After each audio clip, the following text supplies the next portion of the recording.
Ambassador Spock, my senior staff.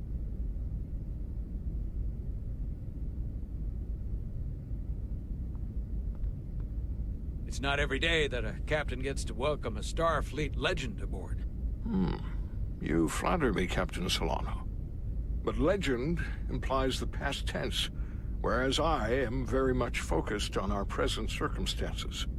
I didn't mean to suggest you were stuck in the past. You're right, Ambassador. Not the most diplomatic choice of words. You are a legend, Ambassador. There's not an officer in Starfleet that doesn't know of your career. I would never assume that to be the case. We were hoping you could fill us in on the details. We got the basics from Starfleet. Two formerly peaceful neighbors are now on the brink of war. Indeed, and the tension between them grows fiercer by the hour.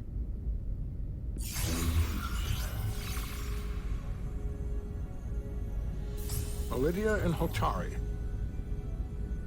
The Ilidians are the more advanced species. They made first contact with the Hotari over a century ago. This is Tau, the Hotari moon. It is rich in dilithium, and for decades, the Hotari and the Ilidians have shared a mining operation there. The Ilidians provide the technological resources, while the Hotari have served as the labor force. The stability of that arrangement was the source of their peace, until recently. The Hotari have suddenly and forcefully seized control of the mining operations and expelled the Ilidians from their system. That is the official story, as told by the Hotari when they requested Federation mediation. But the details remain scant. Communications between all parties have been limited by the ionic interference. How is it the Hotari were able to turn the tables and take the mines against superior forces, especially after decades in this arrangement? Unclear. The answer to that question may be the key to a new, lasting peace, and one that I hope we can uncover during these negotiations. But it is unlikely the relatively primitive Hotari forces would stand a chance against the Ilidian fleet if this escalates to open war. Left unchecked, this conflict will result in more bloodshed, which is what we are here to prevent. And the dilithium trade hangs in the balance. Clearly, the Hotari have been exploited in this relationship. Maybe we can persuade them peace is the more profitable alternative for everyone. They both profited from the mines. And for the Hotari, something is better than nothing. If we could convince them, it would restore the peace. But we would need the Hotari to accept a difficult compromise. Made all the more difficult by the emotions flaring on both sides, no doubt. Neither the Ilidians or the Hotari are members of the Federation, so we can't make them do anything. There is an additional complicating factor I should mention. In the past, the Federation has relied on the Ilidians as a source of dilithium. That certainly changes things. The Federation sources its dilithium from a lot of places. Yeah, and this is one of them. We could use that as leverage with the Ilidians. They'll want the Federation to continue buying from them. There might be something to that, Commander. Putting that on the table could make the Hotari more hostile. Given the Federation's involvement in the Ilidium dilithium trade, Captain Solano and I must make every effort to appear neutral in these negotiations. What worries me is if this whole thing unravels, and we're at the mercy of the storm at less than full strength. We can't let it come to that. Considering what the Ion Storm has done to our ship, and the Ambassador's shuttle, we have to assume the Ilidian fleet has had problems with it as well. This recent surge in the energy disturbance temporarily levels the playing field. Commander Westbrook is correct. The energy anomalies around the Hotari systems have been noted in the past. If it's keeping the two sides talking instead of shooting at each other, that actually helps us negotiate a peace. And we'll take advantage of that as long as it works in our favor. And when it doesn't? All the more reason to learn as much about it as we can while we are here. We do not want to be caught unprepared, should the energy anomaly continue to fluctuate. So I trust we understand our circumstances. We're operating on a strict timetable here, and we're going to be leaving for the negotiations shortly. Commander Westbrook, I want you to leverage our systems to investigate the anomaly from here while we're gone. Aye, Captain. Thank you all. Dismissed. I want to speak to both of you privately.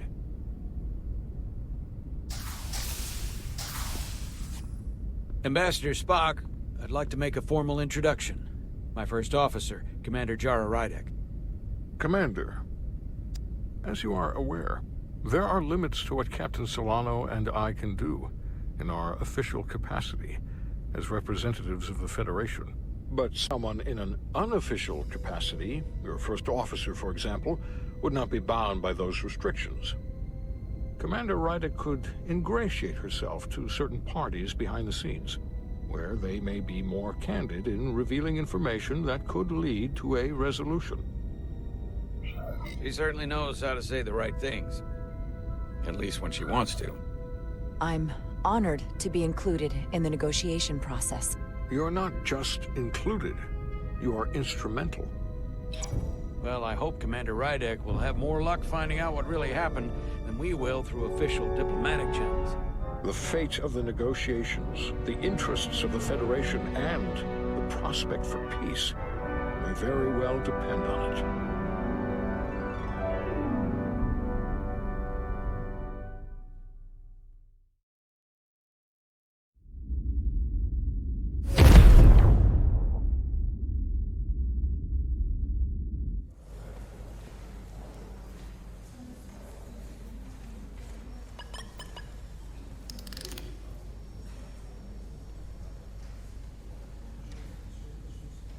Mr. Diaz, I understand you have already discussed the warp drive failure with Ambassador Spock?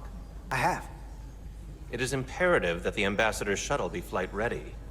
I need you both to ascertain the root cause of the system failures he encountered. I'm surprised, Commander. I thought you would have wanted to work on Ambassador Spock's shuttle yourself. I respect the Ambassador and his many accomplishments, but I do not derive any satisfaction from interacting with his shuttle as if it were somehow transubstantiated through its association with him. Especially when I have the entirety of this starship to concern myself with. The Ambassador asked me to take a look, and I'm ready to crack this thing open. Good. You could learn from Mr. Diaz's focus. I'll take notes. Then I will leave you to it. Make note of any abnormalities in your report. Carry on. One nice thing about Vulcans. Chovak is the only person who didn't look at this and treat me like I was something to pity. Doc says I should get used to it. I don't know what you're talking about. Nothing to see here. Good. Look, I hate saying this, but every once in a while you shouldn't listen to me. Like when I'm half concussed telling you to go first. This isn't one of those times, though. Come on. Let's get to the bottom of this.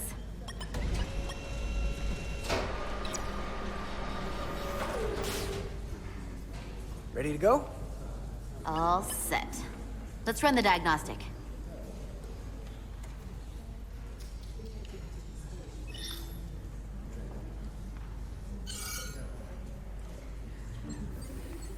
So... I know about your talk with Miranda. You do? She sent me a Priority 1 dispatch right after your conversation. I'm happy for you.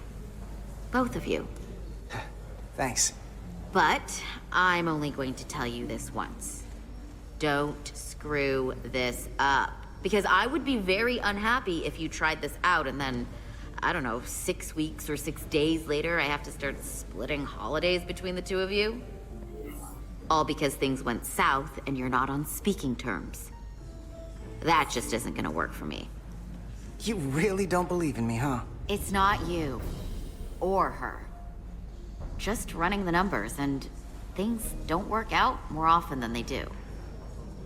I like my friends, and I like our group. I don't want to lose that. Is that thing done? Yeah, it's wrapping up.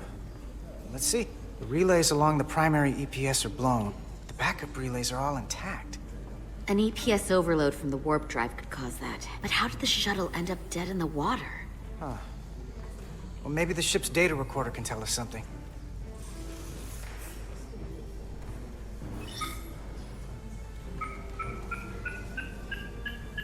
Here. They were only about 8 minutes from their plotted warp point. No faults, just those warnings.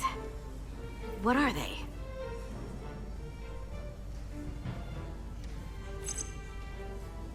Subspace variance out of tolerance. What does that mean? It means the main navigation array lost sight of space somehow. Will the array going offline cause that?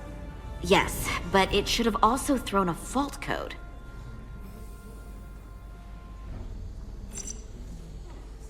The warp field became inverted suddenly. I've seen this happen when the center warp coil cracks. A cracked warp coil throws a fault code. Still, we should take a look.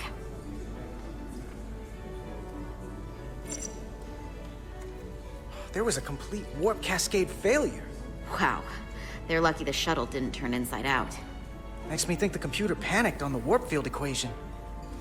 Any one of these failures should have thrown a fault. If it was caused by a system failure. None of this caused the relays to blow. Roll forward to when that happened. Yes, ma'am. So here, they take a moment to get their bearings and they attempt to re-engage the warp drive. There. That's the relays blowing. And look, there's another warp system alert. They're all the same. Subspace variance out of tolerance, or warp inversions. Finally, there's a complete warp cascade failure. Then it's one of two things. Either a warp coil is cracked, or the navigation array is offline. That makes sense. Divide and conquer. You want to check the warp coils or the navigation array? I'll check the other.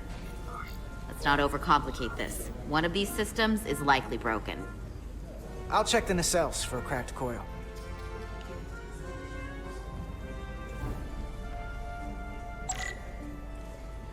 Your tricorder can record and analyze data. Looking through it will reveal the unseen. Use X to equip or holster your tricorder. Hold RT to scan glowing objects. You must be close to some objects to scan them. Watch the frame of the screen to see if you are too far away.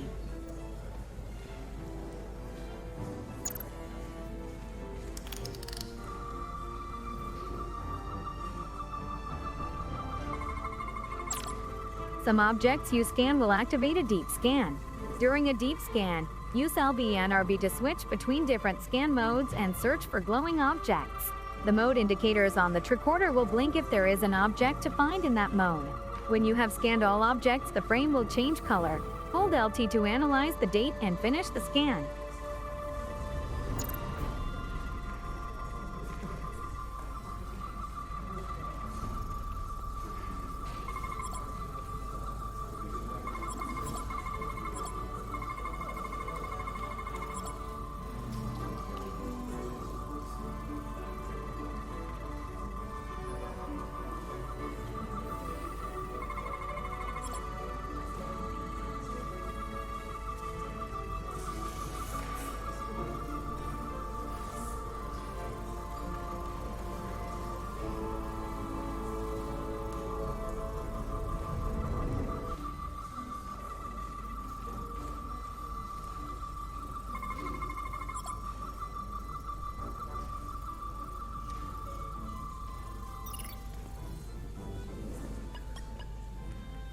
I checked every coil on the port nacelle for imbalances.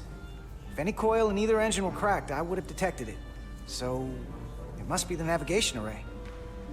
Except it's not. Checked and double-checked. Well, the readings don't lie. Here comes the security detail for the way team.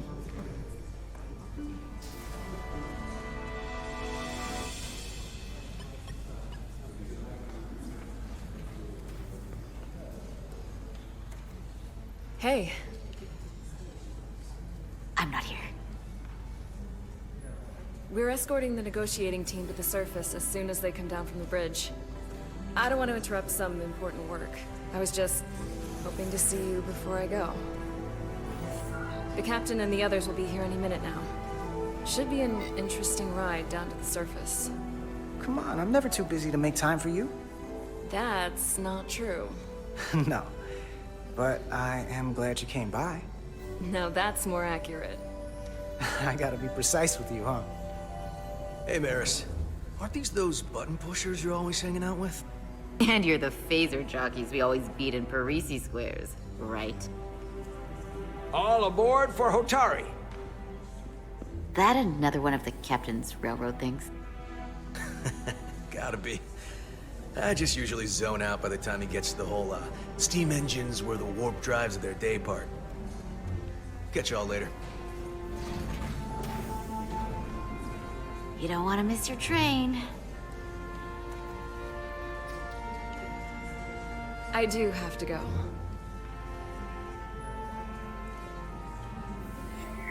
Not gonna lie, I'd rather not leave right now. Do me a favor. Come back safe. Deal.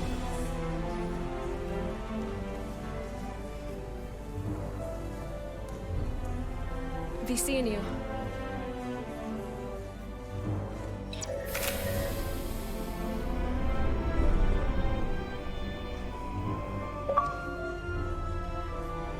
Etzelarda Diaz.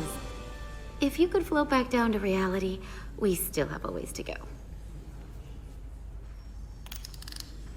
All right, where were we?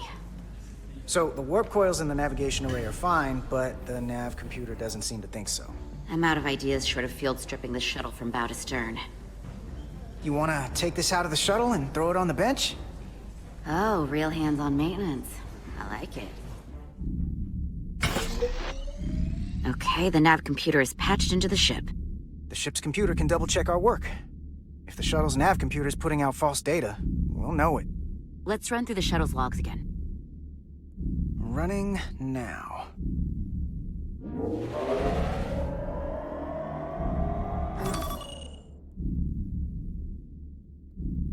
Same. Warp field inversion and a cascade failure.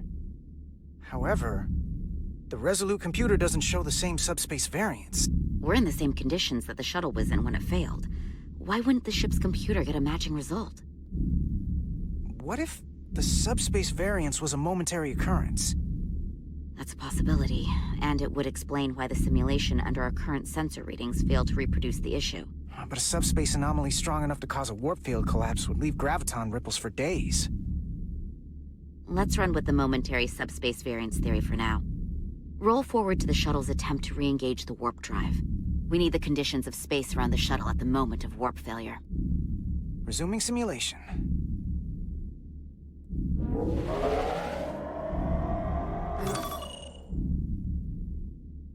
Error in warp field calculation. Cochrane formula variables are out of range.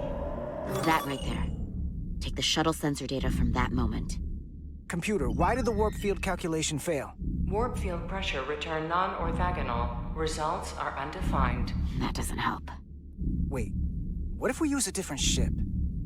Put the Resolute into the simulation instead of the shuttle. Yeah, it should warp just fine. Unless... Computer, run the simulation with the Resolute. Resolute simulated. Computer, give me manual control on the warp power. Static field intensity, warp 1.1. 1.2. 1.3. Warp pressure is destabilizing. Error in warp field calculation. The warp drive has experienced a system-wide cascade failure. Warp field collapsed. Subspace variance is out of tolerance. Cochrane formula results are undefined. Bingo. What-o? The same moment when the shuttle failed to warp, so did the ship. Whatever happened to the shuttle just happened to us. The Resolute will not sustain warp. We can't leave Hotari space.